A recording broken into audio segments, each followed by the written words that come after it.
வணக்கம் நேர்களே, இன்னைக்கு நாம குரு பெயர்ச்சி பலன்கள் பற்றி பார்க்க போறோம். குரு பெயர்ச்சி 2025 மே மாதம் 15ஆம் தேதி ரிஷப ராசியிலிருந்து மிதுன ராசிக்கு பெயர்ச்சி ஆகிறார். இந்த மிதுன ராசிக்கு பெயர்ச்சியாகக்கூடிய அந்த குரு பகவான் பாத்தீங்கன்னா இந்த 3 நட்சத்திரங்களை மட்டும்தான் அவர் கடக்க போறார். என்னென்ன நட்சத்திரம்லாம் அப்படின்னு பார்க்கும்போது மிருகஷீரிடம், திருவாதிரை, அடுத்து புனர்பூசம், இந்த நட்சத்திரங்களை மட்டும்தான் இந்த ஒரு வருட கால ஆண்டுக்கு அவர் கடக்க போறார். இடையில பாத்தீங்கன்னா ஒரு 1.5 மாசத்துக்கு அந்த அதிசாரம் எடுத்து அந்த கடக ராசியில உச்சம் பெற்று திரும்ப மிதுன ராசிக்கு வருவார். இதுதான் இந்த குரு பெயர்ச்சி இந்த ஒரு வருட காலத்திற்கு உண்டான ஒரு நிலையாக இருக்கு. இந்த குரு பெயர்ச்சி காலகட்டத்துல ஒவ்வொரு ராசி அன்பர்களுக்கும் என்ன மாதிரியான பலன்கள் இருக்கு, என்னென்ன மாற்றங்கள்லாம் இருக்கு அப்படின்றத நம்ம தெளிவா பார்க்க போறோம். இந்த சேனல்ல முதன்முறையா பாக்குறீங்கன்னா சப்ஸ்கிரைப் பண்ணிக்கோங்க. பெல் பட்டன்ல ஆல் ஆப்ஷன் சூஸ் பண்ணீங்கன்னா உங்களுக்கு என்னுடைய அடுத்தடுத்த பதிவுகள் நோட்டிபிகேஷனா வந்துட்டு இருக்கும். மிதுன ராசி என்பர்களுக்கு குரு பகவான் விரய ஸ்தானத்திலிருந்து உங்களுடைய ராசிக்கே வரார். எல்லாருமே மிதுன ராசி என்பர்கள் ரொம்ப ஆவலோட இருப்பீங்க. இந்த குரு பயிற்சினால நமக்கு நிறைய ஒரு நன்மைகள் நடக்க போகுது. எல்லாருடைய கணிப்புமே பாத்தீங்கன்னா அப்படிதான் சொல்லிட்டு இருக்கிறாங்க. குரு உங்களுடைய ராசிக்கே வர்றதுனால அப்படி செஞ்சிருவாரு, இப்படி செஞ்சிருவாரு, அவரு உங்களுக்கு கோடியை கொடுக்க போறாரு, அதை கொடுக்க போறாரு, இதை கொடுக்க போறாருன்ற மாதிரியான அமைப்புகள்லாம் எல்லாரும் சொல்லுவாங்க. ஆனா ஜென்ம குருவாக வரும்போது மிதுன ராசி அன்பர்கள் ரொம்ப கவனத்தோட இருக்க வேண்டிய ஒரு நேரமாக இருக்கும். இந்த ஒரு வருடம் பாத்தீங்கன்னா அவங்களுக்கு இந்த மே மாதம் 15ஆம் தேதியிலிருந்து ஜூன் மாதம் 1ஆம் தேதி வரைக்கும், அதாவது 2026 ஜூன் மாதம் 1ஆம் தேதி வரைக்கும் ரொம்ப கெடுபடியான ஒரு காலகட்டம் தான் சொல்லுவோம். ஏன்னா எப்படி சனி பகவான் ஜென்மத்துல வரும்போது 7.5 சனி அப்படின்றது மாதிரியான ஒரு ஜோதிட ரீதியான விளக்கங்கள் இருக்குதோ அதே மாதிரிதான் இந்த குருவாகப்பட்டவர் ஜென்ம குருவாக வரும்போது குரு சந்திரன் சேர்க்கை நடக்கும். இந்த குரு சந்திரன் சேர்க்கையின் மூலமாக உங்களுக்கு சில ரிலாக்ஸும், அதாவது ரிலீவும் கிடைக்கக்கூடிய ஒரு நேரம். எப்படி அப்படி ரிலீவ் கிடைக்கும் அப்படின்னு கேட்டீங்கன்னா சின்ன ஒரு உதாரணம் தான். இப்ப நான் சொல்லக்கூடிய விஷயம் ஜென்ம குருவாக இருக்கும்போது நமக்கு எந்த மாதிரியாக கிரகங்கள் ஆக்டிவேட் ஆகுது. இப்ப உதாரணமாக ஒரு குழந்தைங்களுக்கு ஏதோ ஒரு பிரச்சனை வருது, அதாவது வியாதி, ஏதோ ஒரு ஃபீவர் வருது, இல்ல ஒரு கோல்டோ வருது, ஏதோ ஒரு வருது. நம்ம ஒரு சின்ன ஒரு கசப்பான மருந்து எவ்வளவு துளிதான் கொடுக்குறோம், ஒரு 5 ml அந்த டாக்டர் பிரிஸ்கிரிப்ஷன் படி நம்ம எவ்வளவு கொடுக்கணுமோ அதை கொடுக்குறோம். அது குடிச்சோடனே அந்த குழந்தையினுடைய அந்த முக பாவனைகளை பார்த்தாலே தெரியும். ரொம்ப கசப்பா இருக்கும், இல்ல ஒரு புளிப்பா இருக்கும், இல்ல எதுவுமே டேஸ்ட் இல்லாம ஒரு மாதிரியா இருக்கும். அதை குடிக்கும் போதே அது குடிக்கணும்ன்ற ஒரு டயத்துக்கு வரும்போதே ஓடுவாங்க குழந்தைங்க எல்லாரும். அந்த மாதிரியான அந்த ஒரு மருந்தை கொடுத்துதான் அதுக்கு அந்த வியாதிக்கு நிவாரணம் பாக்குறோம்.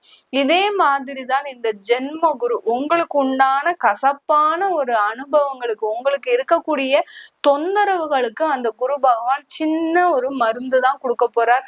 அந்த மருந்து உங்களுக்கு கசப்பாக தான் இருக்கும், தொந்தரவுகளை கொடுக்கிற மாதிரி தான் இருக்கும். ஆனால் அந்த குருவாகப்பட்டவர் அதற்குண்டான நிவர்த்தியை தேடி தரப்போறார். இப்ப உங்களுக்கு ஏகப்பட்ட கடன் இருக்கு, அந்த கடன்னால என்ன பண்றதுன்னே தெரியல, அசிங்கப்படுறீங்க, அவமானப்படுறீங்க, வீட்டு வாசல்ல கத்துறாங்க, என்ன செய்யறதுன்னே தெரியல நம்மளால அப்படின்னு இருக்கக்கூடிய டயத்துல இந்த ஜென்ம குரு வரும்போது அதை இன்னும் அதிகரிக்கக்கூடிய ஒரு நேரமாக தான் இருக்கும்.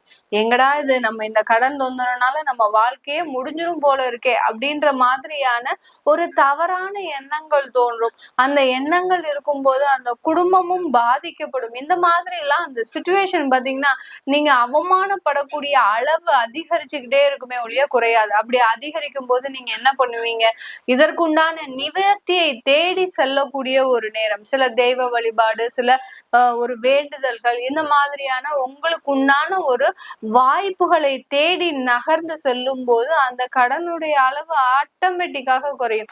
அததான் அந்த ஜென்ம குரு செய்ய போறார். உங்களுக்கு தேவையானவற்றை நிவர்த்தி செய்யக்கூடிய ஒரு குருவாக தான் இந்த மிதுன ராசி என்பர்களுக்கு செய்ய போறார். இப்ப ஏற்கனவே மிதுன ராசி என்பர்கள் உங்களுடைய வேலையில அதிகப்படியான ஒரு பிரச்சனைகளை சந்திச்சிட்டு இருக்கிறீங்க அப்படின்னா கண்டிப்பாக இந்த மே மாசத்துல வேலையை விட்டுருவீங்க. போவீங்க. அதுல எந்த விதமான ஒரு தடங்கல்களுமே கிடையாது. ஈஸியா போவீங்க. யார் என்ன சொன்னாலும், வீட்டுல இருக்க மனைவி ஏதோ சொல்றாங்க, கணவன் ஏதோ சொல்றாங்க, அம்மா அப்பா ஏதோ சொல்றாங்க, எதையுமே காதுல போட்டுக்க மாட்டீங்க. நீங்க போவீங்க, போய் ரிசைனேஷன் லெட்டர் எழுதி கொடுப்பீங்க. எனக்கு வேலை வாங்கிக்கிறதுக்கு எனக்கு தெரியும், என்னுடைய திறமை இருக்கு, என்னுடைய நாலேஜ் இருக்கு, இப்படின்ற மாதிரியான உங்களுடைய திறமையை நோக்கி நீங்க நகர்ந்து செல்லக்கூடிய ஒரு நேரமாக தான் இந்த ஜென்ம குரு இந்த மிதுன ராசி என்பர்களுக்கு நகர போறார். இந்த மிதுன ராசி என்பர்களுக்கு அந்த வேலையை விட்டுட்டீங்க அப்படின்னா கண்டிப்பா வேலை மாற்றம் கிடைக்குமா அப்படின்னு கேட்டீங்கன்னா, உறுதியாக இந்த மிதுன ராசி என்பர்களுக்கு வரக்கூடிய ஆகஸ்டுக்குள்ள உங்களுக்கு அடுத்த வேலை மாற்றம்ன்றது கண்டிப்பா கிடைக்கக்கூடிய ஒரு நேரமாக இருக்கும். இப்போ நம்ம இந்த டயத்துல என்ன செய்யணும்? இப்ப அசால்ட்டா நம்ம வேலையை விடுறதுக்கு என்ன பண்ணணும்? அந்த வேலை பிடிக்கல, நம்மளால செய்ய முடியல அப்படின்ற போது இந்த கையில வேற வேலையை தேடுங்க. தேடிட்டு அதுக்கப்புறமா இந்த வேலையை விடுறது உங்களுக்கு கண்டிப்பான ஒரு நல்ல ஒரு மாற்றத்தை, நல்ல அனுபவத்தை பெற்றுத்தரக்கூடிய ஒரு நேரமாக தான் இந்த மிதுன ராசி என்பர்களுக்கு இந்த குரு பயிற்சி காலகட்டம் இருக்க போது. இந்த குரு பயிற்சி காலகட்டம் இந்த மிதுன ராசி என்பர்களுக்கு உங்களுடைய கலத்திராதிபதி அடுத்து கர்மாதிபதியாகப்பட்ட அந்த குரு பகவான் உங்களுடைய ராசியிலே இருக்கிறார். அதனால ஏற்கனவே குடும்பத்துல, அதாவது மனைவி கணவன் சம்பந்தமான பிரச்சனைகளை அனுபவித்து கொண்டிருக்கின்ற இந்த மிதுன ராசி என்பர்கள் இந்த காலகட்டம் கண்டிப்பாக விவாகரத்துகளை சந்திக்கக்கூடிய ஒரு நேரமாக இருக்கும். கண்டிப்பா நான் பிரிஞ்சிடணும், இந்த இம்சையில இருந்து நம்ம வெளியில வந்துடணும் அப்படின்ற மாதிரியான ஒரு தெளிவான எண்ணத்தை பயணிக்கக்கூடிய ஒரு நேரமாக இருக்க போது. அடுத்து அந்த கர்மாதிபதி தொழில் செய்யணும்ன்ற ஒரு ஆசைகள் அதிகமாக இருக்கும். அதனால சில நஷ்டங்களை அடைவீங்க. அதன் மூலமாக சில பாடங்களை கற்றுக்கொண்டு தொழிலை எப்படி செய்யணும், நேர்த்தியாக எப்படி செய்யணும், எப்படி திறமைகளை கையாளணும், இப்படின்ற மாதிரியாக எல்லாம் அந்த தொழில் செய்யக்கூடிய ஒரு திறமைகளை கத்துக்கொள்ளக்கூடிய ஒரு நேரமாக தான் இந்த மிதுன ராசி என்பர்களுக்கு இருக்க போகுது. அப்போ நாங்க ஏற்கனவே விவாகரத்துக்கு அப்ளை பண்ணிட்டோம், கண்டிப்பா எங்களுக்கு விவாகரத்து வந்துருமா அப்படின்னு கேக்குறவங்களுக்கு உறுதியான விவாகரத்து இருக்கு இந்த காலகட்டம். அப்படி உங்களுக்கு விவாகரத்துல இஷ்டம் இல்லை அப்படின்றவங்க உங்களுடைய சுய ஜாதகத்தை பாத்துக்கிறது நல்லது. ஏன்னா சுய ஜாதகம்னு சொல்லும் போது இப்போ கோச்சார நிலவரப்படி குரு பகவான் உங்களை பிரிக்கிறதுக்கு தான் ரொம்ப பிரயத்தனம் பண்ணுவாரே ஒழிய சேர்க்கறதுக்கு பிரயத்தனமே பண்ண மாட்டார். அதனால உங்களுடைய தசா புத்தி ஒரு நல்ல தசா புத்தியா இருக்கு, இங்க கணவன் மனைவி பிரிவு இந்த ஜாதகத்துல கிடையாது அப்படின்ற பட்சத்துல அந்த பிரிவாகப்பட்டது ஒரு வருட காலகட்டத்திற்கு எக்ஸ்டெண்ட் ஆகக்கூடிய ஒரு நேரமாக இருக்கும். இல்ல இந்த காலகட்டம் என்ன பண்ணணும், பிரிவை தேடி செல்பவர்கள் ஒரு இடத்துல வேற வேலைக்கு சேர்றது, உங்க குடும்பத்தை விட்டு வேற இடத்துல வேலை செய்யறது, இந்த மாதிரி எல்லாம் நீங்களாகவே ஒரு பரிகாரம் மாதிரி செஞ்சுக்கிட்டீங்க அப்படின்னா இந்த குரு பயிற்சி பெருமளவு பிரிவை தராது. ஏன்னா குழந்தைகள் இருப்பாங்க சில பேருக்கு, அந்த குழந்தைகள் யாரை நம்பி இருக்கிறது அப்படின்றது அந்த இடத்துல ஒரு கேள்விக்குறியாக இருக்கும். இப்படிப்பட்ட இந்த மிதுன ராசி என்பர்களுக்கு அந்த குழந்தைகளை மையமாக வைத்து நீங்க உங்களுடைய பிரிவை கொஞ்சம் இந்த ஓராண்டு காலகட்டத்திற்கு தள்ளி வச்சீங்க அப்படின்னா மிகப்பெரிய ஒரு மாற்றத்தை அனுபவிக்கக்கூடிய ஒரு நேரமாக இருக்கும் இந்த மிதுன ராசி என்பர்களுக்கு. இந்த காலகட்டம் தொழில் முறை ரீதியாக பார்த்தோம்னா தொழில் செய்யறவங்க நிறைய பேர் இருப்பீங்க. அந்த தொழில் செய்யறவங்கல நிறைய பேர் பாத்தீங்கன்னா ஹோட்டல் தொழில், அதாவது உணவு சம்பந்தப்பட்ட தொழில்கள் அதிகமான பேர் பண்ணிட்டு இருக்கிறாங்க. அதுல ஆன்லைன் மூலமாக யார் யாரெல்லாம் பிசினஸ் பண்றீங்களோ அவங்களுக்கு எல்லாருக்குமே நல்ல வளர்ச்சி இருக்கும் இந்த மிதுன ராசி என்பர்களுக்கு. அதாவது ஒரு ஆப் டெவலப் பண்ணி, ஒரு வெப்சைட் டெவலப் பண்ணி நீங்க இருந்த இடத்துலயே உங்களுடைய தொழிலை ரன் பண்ணிட்டு இருந்தீங்க அப்படின்னா உங்களுக்கு அந்த தொழில எந்த பாதிப்பும் கிடையாது. நேரடியாக கஸ்டமரை சந்திக்கிறீங்க, நேரடியாக பொதுமக்களை சந்திக்கிறீங்க, நேரடியாக ஒரு கடை வச்சு உங்களுடைய பொருட்களை விற்பனை பண்றீங்க, இல்ல நேரடியாக உங்களுடைய கிளையன்ஸை போய் நீங்க சந்திக்கிறீங்க அப்படின்றவங்களுக்கு எல்லாம் இந்த காலகட்டம் அந்த தொழில்ல கொஞ்சம் பின்னடைவு ஏற்படுவதற்குண்டான ஒரு நேரமாக இருக்கும். நல்ல ஒரு 5 வருஷமா வாங்கிட்டு இருந்த சப்ளையர் திடீர்னு பாத்தீங்கன்னா இந்த ஒரு வருஷம் உங்களுடைய பொருட்களை வாங்க மாட்டேன்னு ரகலை பண்ணுவார். உங்களுடைய பொருட்கள்ல குவாலிட்டி இல்லை, அதே இதுதான் நம்ம பண்ணிட்டு இருக்கிறோம், அதே தரமானதுதான் பண்ணிட்டு இருக்கிறோம். ஆனா அவருக்கு இந்த வருடம் மாத்திரம் ஏதோ உங்களுடைய பொருள் பிடிக்காம போயிடும். அந்த அளவிற்கு அந்த வாடிக்கையாளர்களிடம் தேவையில்லாத ஒரு கருத்து வேறுபாடுகள் ஏற்படக்கூடிய ஒரு நேரமாக இருக்க போது இந்த மிதுன ராசி அன்பர்களுக்கு. வேலை அலுவலகத்துல நான் ஏற்கனவே சொல்லிட்டேன், வெளிநாட்டு வேலையா இருந்தா தாராளமா ட்ரை பண்ணுங்க. இங்க ஏதாவது வேலை மாற்றம் செய்யணும்னா ஒரு இடத்துல வேலையை வச்சுட்டு இன்னொரு இடத்துல வேலையை விடுறது நல்லது. ஏற்கனவே நான் வேலையை விட்டுட்டேன், எனக்கு எப்போ வேலை கிடைக்கும் அப்படின்றவங்களுக்கு ஜூலை ஆகஸ்ட் மாசத்துல உறுதியான வேலை வாய்ப்புன்றது இந்த மிதுன ராசி என்பர்களுக்கு இங்க குரு பயிற்சி காலகட்டத்துல இருக்கக்கூடிய ஒரு நேரமாக இருக்கும். இந்த மிதுன ராசியில இருந்து கொண்டு இவருடைய குருவனுடைய பார்வை எங்கெங்கெல்லாம் விழுது அப்படின்னு பார்க்கும்போது பூர்வ புண்ணிய ஸ்தானத்துல விழுது. பூர்வ புண்ணியம்ன்றது பாத்தீங்கன்னா உங்களுக்கு அதிகப்படியான ஒரு தடைகளை நீக்கக்கூடிய ஒரு காலகட்டம். அவர் ஜென்ம குருவாக இருந்து, நான் தான் சொன்னேன் இல்லையா முதல்லயே, ஒரு கசப்பான மருந்தை கொடுத்து உங்களுக்கு உண்டான நிவர்த்தியை கொடுக்க போறாரு இந்த குரு பகவான். அதனால அந்த கசப்பை கொஞ்சம் அனுபவிச்சுக்கோங்க. அனுபவிச்சுட்டீங்க அப்படின்னா உங்களுக்கு உண்டான நிவர்த்தி ஆட்டோமேட்டிக்காக உங்களை தேடி வருவதற்குண்டான ஒரு நேரமாக இருக்கும். அதுதான் அந்த பூர்வ புண்ணிய ஸ்தானத்துல அந்த குரு பகவானுடைய பார்வை படும்போது இந்த காலகட்டம் உங்களுக்கு ஒரு நல்ல ஒரு மாற்றத்தை ஏற்படுத்தக்கூடிய ஒரு நேரம். குழந்தை பாக்கியமே இல்லை, குழந்தைனுடைய வளர்ச்சியில எந்த விதமான சந்தோஷமுமே இல்லை. இப்ப திருமணம் செஞ்சிருப்பீங்க, அந்த திருமணத்துல போராடிதான் நீங்க அந்த திருமண வாழ்க்கையவே அந்த குழந்தைக்கு ஏற்படுத்தி கொடுத்துருப்பீங்க. அப்படி போன அந்த திருமணமும் கூட 6 மாசத்திலேயே பிரிஞ்சு வரக்கூடிய ஒரு நேரமாக இருக்கும். இப்படி எல்லாம் அந்த குழந்தையினுடைய வளர்ச்சியில அதிகப்படியான ஒரு மாற்றத்தை அனுபவிக்கக்கூடிய ஒரு நேரமாக தான் இருக்க போது இந்த மிதுன ராசி என்பர்களுக்கு. திருமணம் ஆகி 1 வருடம் ஆயிடுச்சு, எனக்கு இன்னும் குழந்தை பாக்கியம் இல்லை அப்படின்றவங்களுக்கு உறுதியான குழந்தை பாக்கிய அமைப்புகள் இந்த வருடம் இந்த மிதுன ராசி என்பர்களுக்கு இருக்க போது.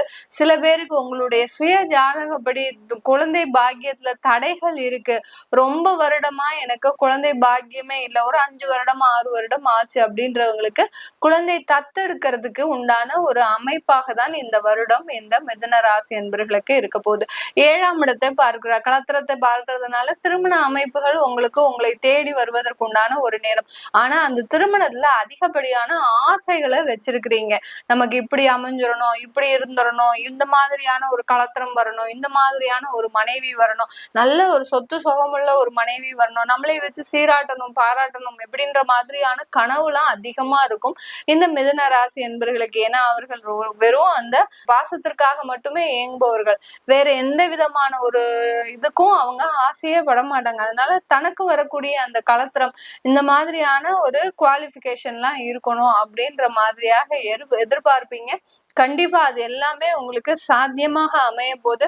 சில பேருக்கு தசாபுத்தி மூலமாக சில தேவையில்லாத தொந்தரவுகளும் வரும். ஏன்னா அந்த ஜென்ம குருவாக இருக்கும் போது இந்த மிதுன ராசி என்பவர்களுக்கு திருமணம் சம்பந்தமான சில தடைகளும் வர்றதுக்கு வாய்ப்புகள் இருக்கு. அது தசாபுத்தியின் மூலமாக தான் சொல்லியிருக்கிறேன். தசாபுத்தி அமைப்பு எப்படி இருக்கோ அதை பார்த்து நீங்க தெரிஞ்சுக்கிட்டீங்கன்னா போதும். அடுத்து 9ஆம் வீட்டையே பார்க்கிறார், அந்த பாக்யாதிபதியை பார்க்கும் போது இந்த மிதுன ராசி என்பவர்களுக்கு அதிகப்படியான ஒரு நன்மைகள் கிடைக்கக்கூடிய ஒரு நேரமாக இருக்கும். வெளிநாடு சம்பந்தமாக அடுத்து பாத்தீங்கன்னா சில பேருக்கு பாத்தீங்கன்னா அரசாங்க உத்தியோகத்துல ஒரு ப்ரமோஷன்ஸ் இதெல்லாம் நடக்கும். ஆனா அந்த ப்ரமோஷனே பாத்தீங்கன்னா உங்களுக்கு எந்த இடம் தேவையில்லையோ அந்த இடத்துல கொண்டு போடுவாங்க. அடுத்து பாத்தீங்கன்னா அதுல வருமான உயர்வும் கொடுத்துருவாங்க. இந்த மாதிரியாக 2 இடத்துலயும் மாட்டிக்கக்கூடிய ஒரு சூழ்நிலை. நன்மையும் கொடுக்குறாரு, ப்ரமோஷனும் கொடுக்குறாரு, அதே சமயம் நம்மளுக்கு தேவையில்லாத இடத்தையும் கொடுக்குறாரு. அப்படி இருக்கும்போது என்ன அர்த்தம், நீங்க அந்த இடத்துக்கு போனீங்கன்னா இன்னும் உங்களுக்கு வளர்ச்சி இருக்கு அப்படின்ற மாதிரியான ஒரு பேர்ல தான் உங்களுக்கு இந்த குரு பயிற்சி மிதுன ராசி என்பவர்களுக்கு இந்த மாதிரியான ஒரு மாற்றத்தை கொடுக்க போகுது.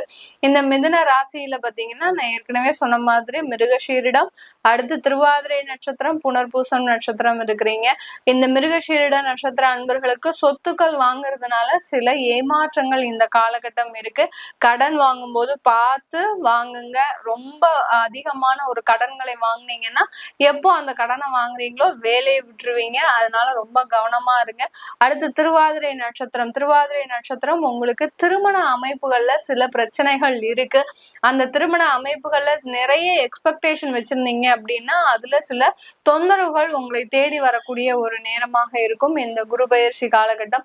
புனர்பூசம் நட்சத்திர அன்பர்கள் இந்த காலகட்டம் தொழில்ல ஒரு வளர்ச்சிகள் இருந்தாலும் அந்த தொழில்ல வேற விதமான ஒரு சிக்கலில் மாட்டிக்கக்கூடிய ஒரு நேரம். பார்ட்னர்ஷிப்பே பண்றீங்கன்னா பார்ட்னர்ஸை நம்பி நீங்க சில விஷயத்த அவங்க கிட்ட பொறுப்பை ஒப்படைச்சிருவீங்க. அவங்க உங்களை ஏமாற்றக்கூடிய ஒரு சூழ்நிலை. இது எல்லாமே எப்போ தெரிய வரும்? உங்களுக்கு ஒரு வருடம் கழிச்சுதான் தெரியும். அதனால நம்ம ஐயோ நம்ம பார்ட்னர்ஸ் கிட்ட ஏமாந்துட்டோமே அப்படின்னு நீங்க அந்த நேரத்துல ஒரு தலையை பிடிச்சிட்டு நிக்கிறதுக்கு இப்பவுமே கொஞ்சம் விழிப்போட அந்த தொழில இருந்தீங்கன்னா மிகப்பெரிய ஒரு மாற்றத்தை இந்த மிதுன ராசி அன்பர்களுக்கு கிடைக்கக்கூடிய ஒரு நேரமாக இருக்கும். இது எல்லாமே நம்ம கோச்சார நிலவரப்படி பலன்களை சொல்லியிருக்கிறோம். உங்களுடைய தசாபுத்தி பலன்களை தெரிஞ்சுக்கணும் விருப்பப்படுறவங்க கீழே இருக்கிற நம்பருக்கு வாட்ஸ்அப்ல அப்பாயின்மெண்ட் வாங்கிட்டு நீங்க என்கிட்ட கன்சல்ட் பண்ணிக்கலாம். உங்களிடமிருந்து விடைபெறுவது உங்கள் ஆஸ்ட்ரோ பூர்ணா. நன்றி, வணக்கம்.